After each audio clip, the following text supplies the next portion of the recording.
Il y a des formules qui sont dans ma bouche et que je dis plusieurs fois, que je peux dire 2 fois, 3 fois même dans la même phrase.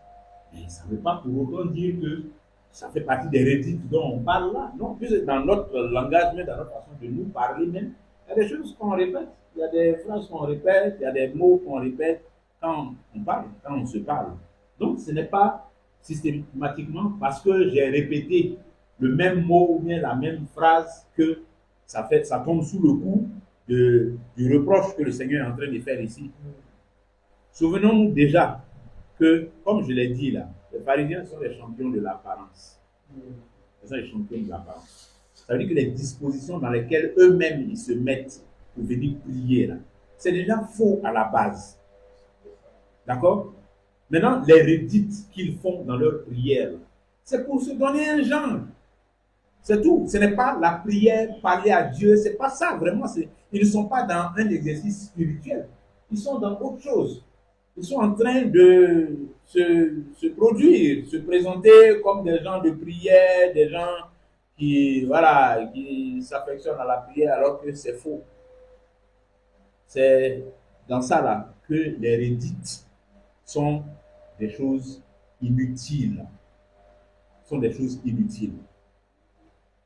Maintenant, quand nous-mêmes, nous pratiquons la prière, ce qui est bon pour nous, pour ne pas glisser dans ces travers-là aussi, même si ce n'est pas dans la dimension des pharisiens, on ne peut pas glisser dans ces travers-là aussi.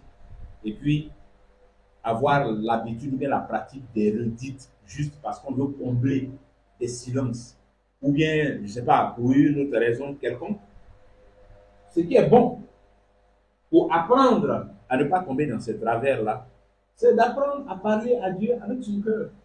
Et de façon, comment dire, de façon simple et vraie, en esprit et en vérité, de façon simple et vraie.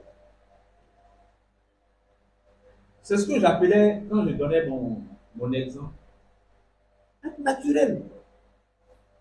Parler à Dieu de façon naturelle. Il n'y a pas, le frère a mentionné ça la dernière fois, là, que comme on est dans la prière, maintenant on va changer sa voix, on va... Il y a un qui choque quand il prie. Quand il cause avec toi, là, il ne choque pas. Hein. Mais dès que vous allez prier, là, son choco sort. Mon père, il tenait du noir.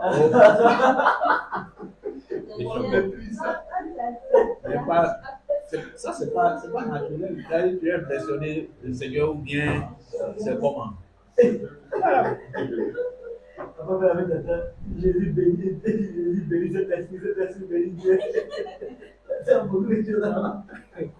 Donc, il faut faire attention à ça. Il faut faire attention à ça. Parce que quand on est dans ça, on glisse maintenant vers le pharisianisme. Il faut t'entraîner à ne pas choquer dans la prière. À être naturel. C'est pas parce que Dieu n'aime pas choquer, mais tu fabriques ça pour impressionner qui? Bon, c'est vrai, on sait que tu ne peux pas impressionner Dieu, mais c'est nous qui entendons ta prière là, c'est nous qui l'impressionnons. C'est ça les pharisiens faisaient là. Tu veux nous impressionner les gens à voir qu'il a sa prière, il prie bien, sa prière est bien, il fait de belles phrases. Oui, il y a quelque chose. Ouais. Et bon, pas en assemblée, mais j'ai vu ça dans la vie de certains frères. Ouais. Dans la pratique de la prière, généralement, c'est pas le frère vient dire. On le fait souvent, donc on veut donner l'honneur à Dieu. Là, l'honneur, on met le chocolat dedans. Genre, en tous les attributs pour définir le Père. Le chocolat. Prenons un exemple. Bon. Je vais savoir si c'est aussi Père pour les regards. Parce que Père Dieu de gloire, toi qui es dans les cieux, tu es le Dieu éternel et tu es le monarque des monarques. J'ai dit comme ça, hein? Ouais, mais ça, c'est pas choquant. Non, voilà. Comment est-ce qu'on voit ça? Voilà. C'est pas choquant, c'est différent. Oui, Bon, pas choquant, mais qu'est-ce que c'est? Est-ce que je pense que les attributs, c'est que c'est quand tu utilises un mot, il faut comprendre. Ouais, ça c'est autre chose, on va venir dessus. Ça va venir dessus, oui, Elie. Non, moi, je voulais dire que c'est pas. C'est. Bon, comme tu dis, on Non. appelait les attributs. La manière, C'est la manière poétique de. moi je vais dire, hein, parce que je me suis trouvé moi-même des fois, prier.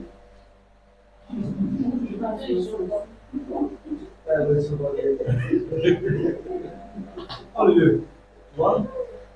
Comme le Dieu Samuel a dit, Ouais. il y a des fois, l'esprit qui vient, t'inspire, Oui. vient t'inspirer sur des choses simples que tu dois dire à Dieu.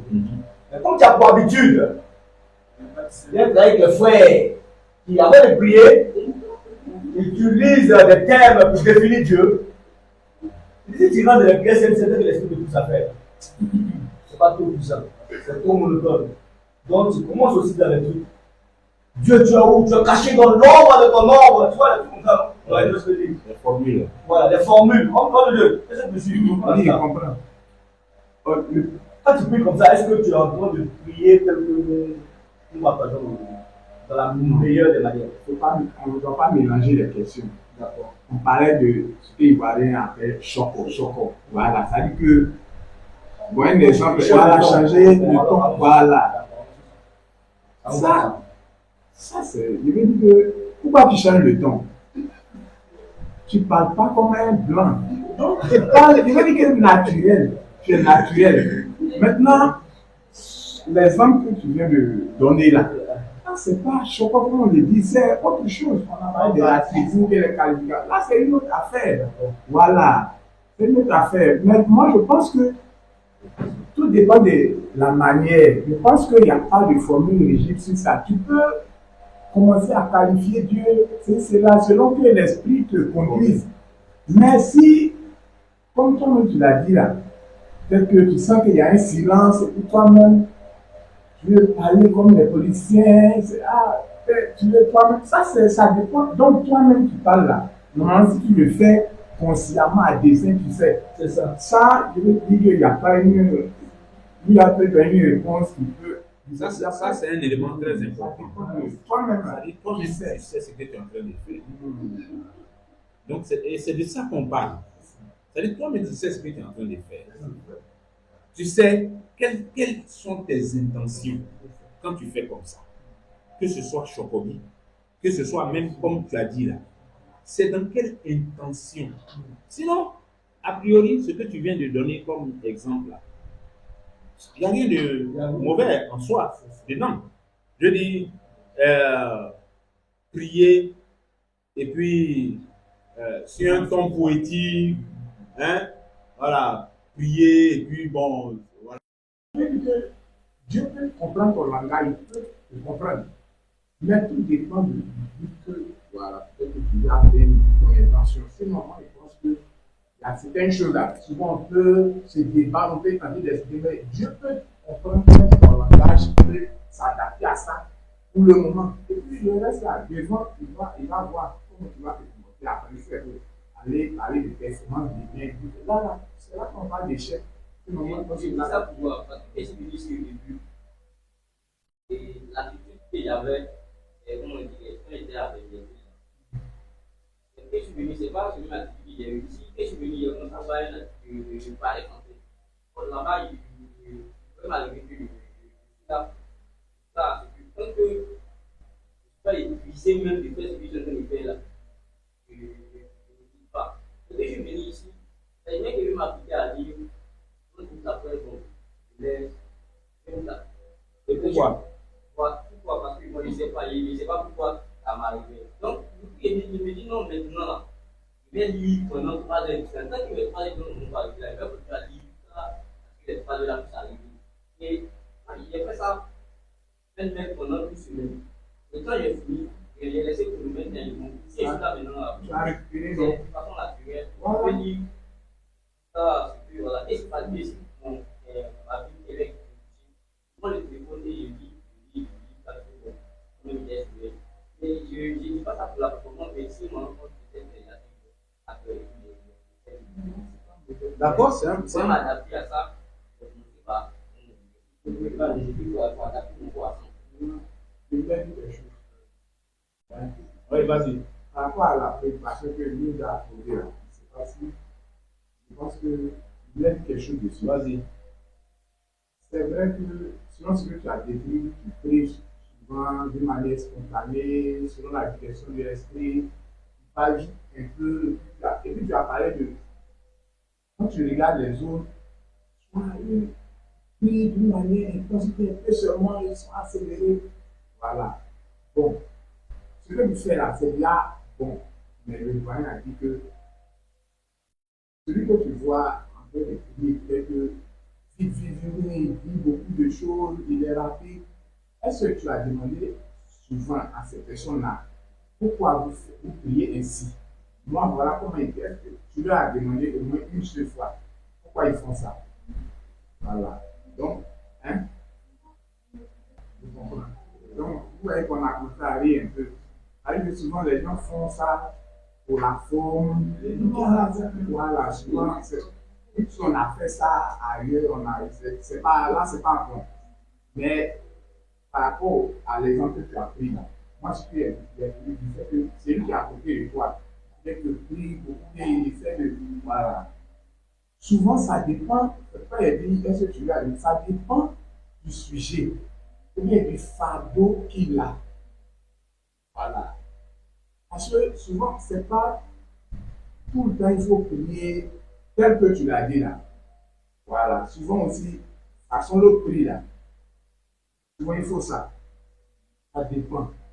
Puis souvent, quand la prière est fade aussi, il n'y a pas de. Tu as vu que Jésus, quand il va là à la croix, là c'est pas tel que tu as décrit, si le Saint-Esprit le conduit à prier, dit deux mots et puis il arrête. Là, il va aller, parce que là, il pouvait échouer. Donc tu as vu que là, c'était des larmes, c'était des fardeaux, des pleurs. Donc là, c'était autre chose. Donc ça dépend souvent aussi des circonstances. Ça ne veut pas dire que quand tu pries, par exemple, lentement, ou bien un, deux mots, puis tu arrêtes, et puis l'autre, il est en train de prier avec fond, cœur, toujours. Ça ne veut pas dire que lui aussi, l'entrée est mal fait. Donc, ça dépend. Voilà. Maintenant, une dernière chose qui est venue, c'est que l'orgueil, là, dans ce qu'on est en train de faire, là, l'exercice qu'on est en train de pratiquer, là, l'orgueil est appliqué. Ça nous guette. Ce qu'on appelle le moi, là. Quand l'orgueil est là, ah, l'autre là, tout le monde est mieux. Ou bien, tout avec ce matin, moi, ça veut dire quand tu essaies de contrôler tout ça autour de toi, c'est tout de raisonnement, tout de calcul là. C'est le moi qui se manifeste. Tu as déjà échoué comme ça, c'est l'orgueil. Tu as déjà échoué.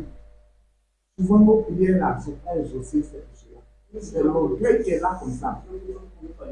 Voilà. Si tu penses que tu sens que c'est l'esprit là, vas-y. On a vu dans Luc 16, la dame qui partait voir le juge unique, ne craignait pas de générer des gars. Elle partait tous les jours. Lundi, Marie allait toujours jusqu'à ce qu'elle reçoive exaucement. Donc, là, si elle voulait être regarder à son apparence, son rang social, c'est l'orgueil qui, elle a même échoué, son fils n'allait pas atteindre. Donc, Amen. Oui, Ruth. Bon, j'ai entendu. Je vois qu'il y a beaucoup. Ce qui ressort, c'est beaucoup l'influence. Beaucoup quoi? L'influence. Ok. Alors, surtout par rapport à une prière de Dieu, les gens parlent de Dieu. Maintenant, moi, je me demande à quel moment est-ce qu'un frère, une sœur qui vient dans la présence de Dieu a le temps de regarder, d'écouter la prière de son frère pour se laisser, je dis, conduire bien, être entraîné à vouloir faire comme la personne. À quel moment?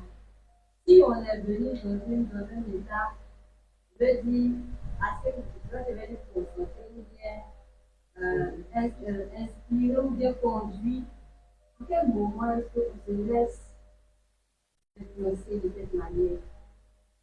Mais généralement, quand on est nouveau, on imite. C'est comme ça qu'on apprend. Quand on est nouveau, on arrive nouvellement dans l'église. La plupart des choses qu'on va faire, c'est par imitation. Hein. Par imitation. Et quand, si aujourd'hui, là, un nouveau converti vient au milieu de nous et puis on est en train de prier, il ne va pas se casser la tête. Il va prendre le temps d'écouter comment nous on est en train de prier. Et puis il va faire la même chose. S'il vient, il va venir avec ses idées. Maintenant, il vient maintenant et puis il voit les choses, la façon dont on est en train de faire. S'il vient, qu'il tombe au milieu d'une assemblée où pour prier là, c'est les décibels qui montent. Bon, lui aussi, c'est comme ça, il va prier. Chaque fois qu'il va vouloir prier, il va prier, hurler, mais c'est l'imitation. Et il ne connaissait pas, donc son apprentissage a été fait aussi par imitation. Et c'est comme ça dans l'Église. Donc oui, c'est ça aussi, quoi. C'est ça. On est en train de prier, mais bon, lui, il n'est pas concentré dans la prière. Lui, il cherche à savoir comment on prie. Donc, pendant que vous priez là, lui, il écoute, même s'il est en train de faire aussi, il écoute, quand même, il entend. Et puis, bon, il va piquer quelques phrases ici, quelques mots là, quelques mots. Le temps que tout ça,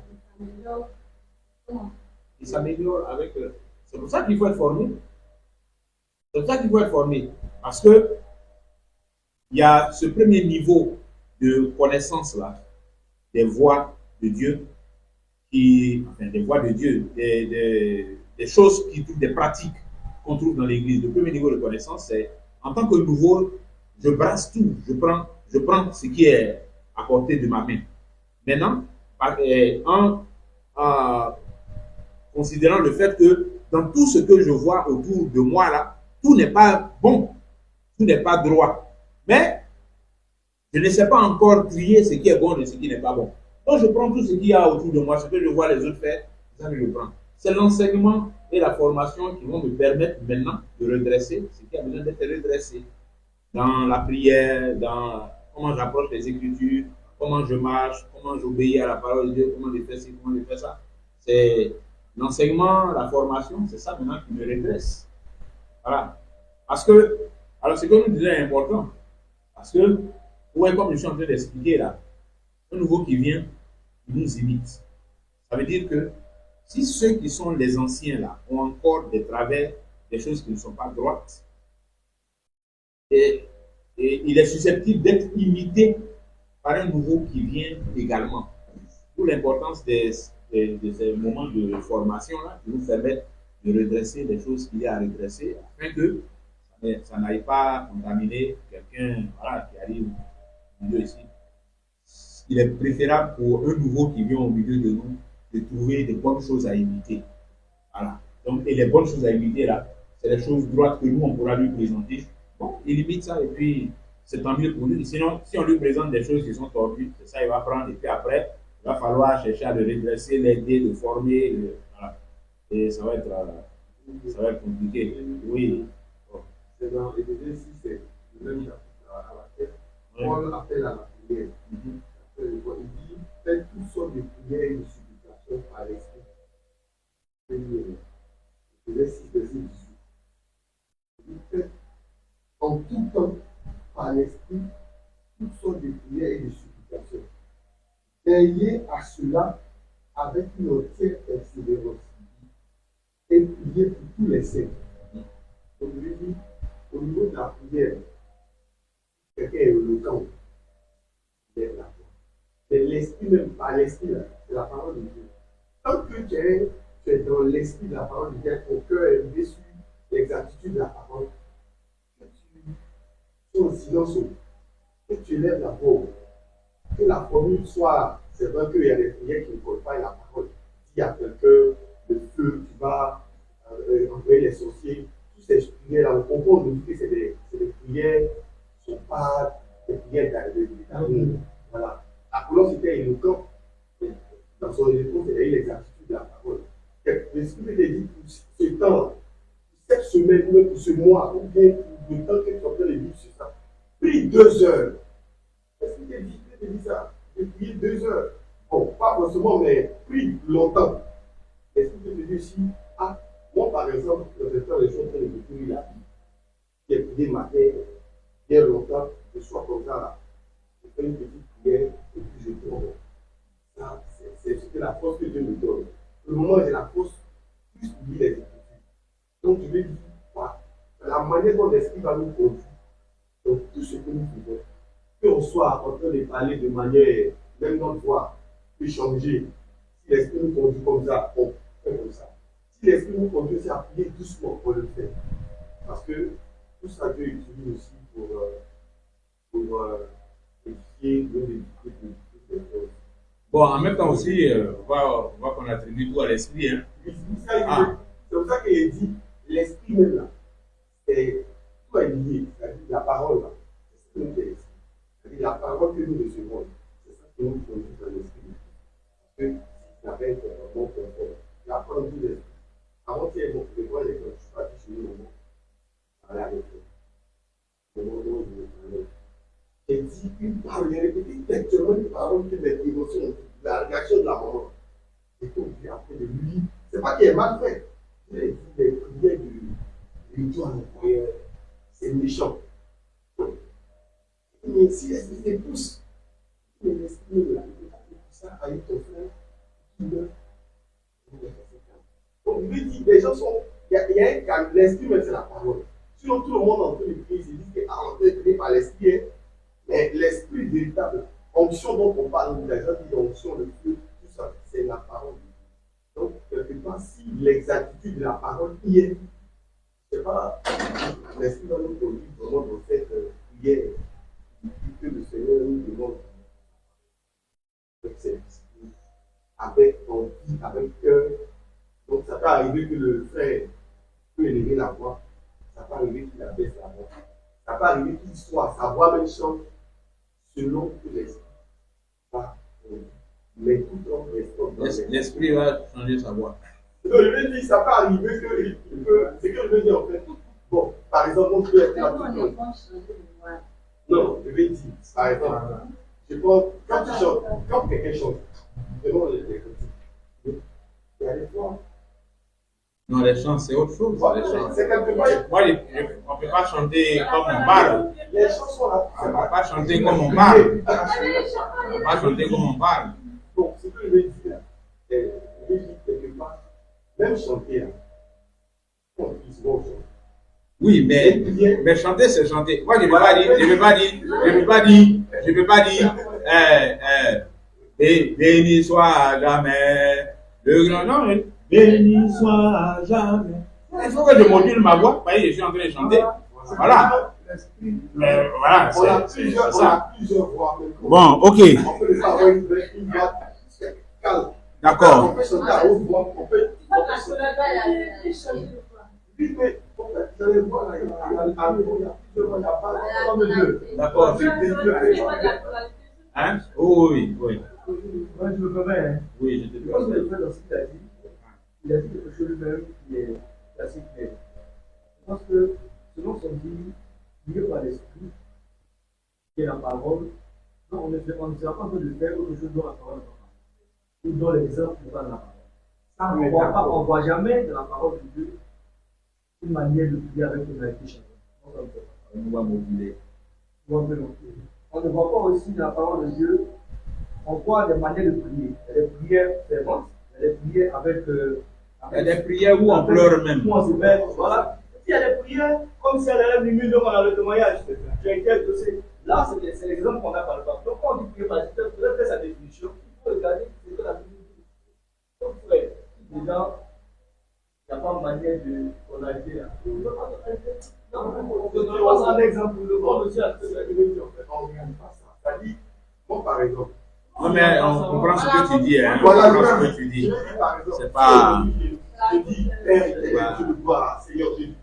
Quand je dis ça, c'est pas parce qu'il veut me faire voir. Peut-être ce jour-là, Dieu veut qu'il parle comme ça. Regarde, il a dit à Jésus, puis après Gosier. C'est pas arrivé, il a dit dans la parole. C'est pas arrivé que tu puisses parler à Apollos comme ça. Il parlait d'éloquence. Mais on a monté les gars. Bon, mais moi, je pense que. la recommandation que je nous donne, c'est d'être simple. Faisons les choses simplement. Voilà, faisons les choses simplement. Parce que ça, de fil en aiguille, chacun va venir maintenant se défendre pour dire c'est l'esprit qui m'a conduit dans ce corps-là. C'est ça. Non, laissez le gars, il va finir. Oui. Oui. Oui.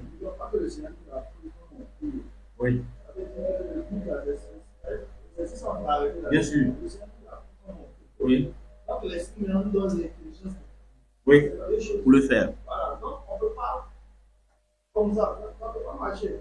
Il y a l'intelligence de prier. Ok. Ça va avec ça. Amen. Non, j'ai fini. J'ai fini. C'est ce que j'ai dit là. Soyons simples. Hein? Il y a bon dans simple là. Il y a moins de dangers, moins de risques dans simple là. Parce que c'est des petites ouvertures là qui envoient des grands travers. Donc restons simples. Restons dans les modèles que nous voyons dans les Écritures, notre Seigneur, les apôtres, les frères, dans la foi et tout ça. Et vous dites, tu as levé la main? Oui, pose la question. Oui. Absolument.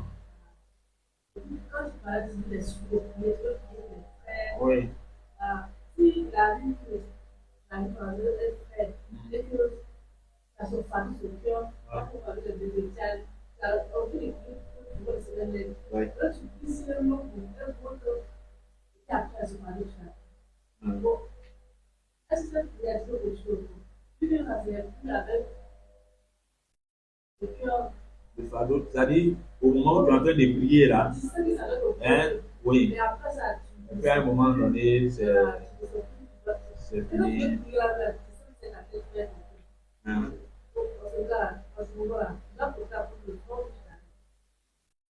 Oui, vas-y frère. Quand c'est comme ça, fuis bien, il y a quelque chose qui a provoqué ça. Tu as bloqué quoi? Qui a provoqué, limite que, voilà, C'est fini dans ton cœur. voilà, il y a quelque chose qui a provoqué ça. Vu que le sujet n'est pas encore exaucé. Non, pas par rapport à l'exaucement. Pendant qu'elle est en train de prier. C'est ça que tu dis, non? Ah, c'est pas pendant que tu es en train de prier. Quand tu dis un long moment là, c'est plusieurs jours quoi. Une longue période. Ah, là, moi j'avais compris ça que quand tu es en train de prier et puis à un moment donné, ça finit dans ton cœur. C'est pas ça. Ça dit, ce fardeau-là, aujourd'hui tu pries, demain tu pries une semaine. 2 semaines, tu te souviens du frère dans la prière jusqu'à et puis à partir de la 3e semaine, c'est fini dans ton cœur. Tu ne sens plus le besoin de prier pour lui ou bien prier pour elle. C'est ça. Donc ta question c'est quoi?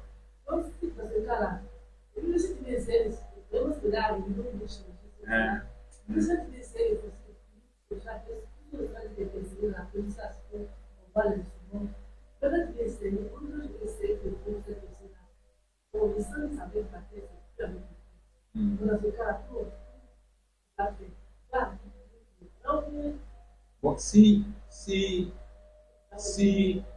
honnêtement, comme si je tiens compte de ce qu'Élie a dit, si honnêtement, il n'y a pas quelque chose qui est arrivé, qui a fait que tu as mis croix sur le frère ou bien la soeur, il n'y a pas quelque chose qui est arrivé qui a fait que bon, tu es découragé même du frère, c'est même plus la peine de prier. Si c'est ça qui est arrivé, ce n'est pas un bon motif pour arrêter. Ça peut arriver.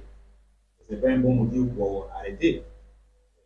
Le frère, il a, au moment où tu décides, où ce fardeau est dans ton cœur et que tu veux prier pour lui, pour telle ou telle raison, si d'autres choses viennent et puis ça éteint ce fardeau-là, bon, c'est pas bon, c'est pas normal. Maintenant, s'il n'y a pas eu tout ça, et puis quand même, à un moment donné, tu ne ressens plus le besoin de prier pour le frère ou bien pour la soeur, bon, a priori, ce n'est pas un mal en soi. Parce que les prières, je dis, c'est pas tous les sujets de prière. On prie jusqu'à tous les jours, jusqu'à l'exaucement vient. En tout cas, moi, hein, c'est mon expérience que je vais faire. Moi, je ne prie pas tous les jours pour la même chose. Donc, je ne prie pas tous les jours pour la même chose. Il y a des choses qui peuvent se retrouver tous les jours dans mes moments de prière. Et puis, il y a des choses qui changent. Il y a des sujets qui peuvent être différents d'un jour à l'autre. Et le sujet pour lequel j'ai prié aujourd'hui, je peux ne pas prier pour lui demain, et puis après demain, je prie pour ça. Et puis, 2 jours après, je ne prie pas pour ça, et puis après, je prie pour ça. Et il y a des prières, il y a des sujets, par contre, pour lesquels je suis constant là-dedans.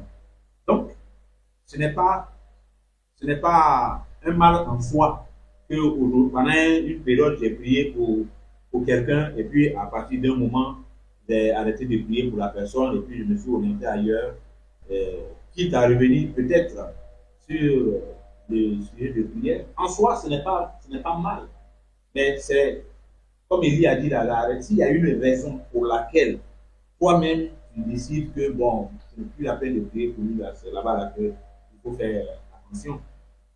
Hein? Voilà. Amen. Amen.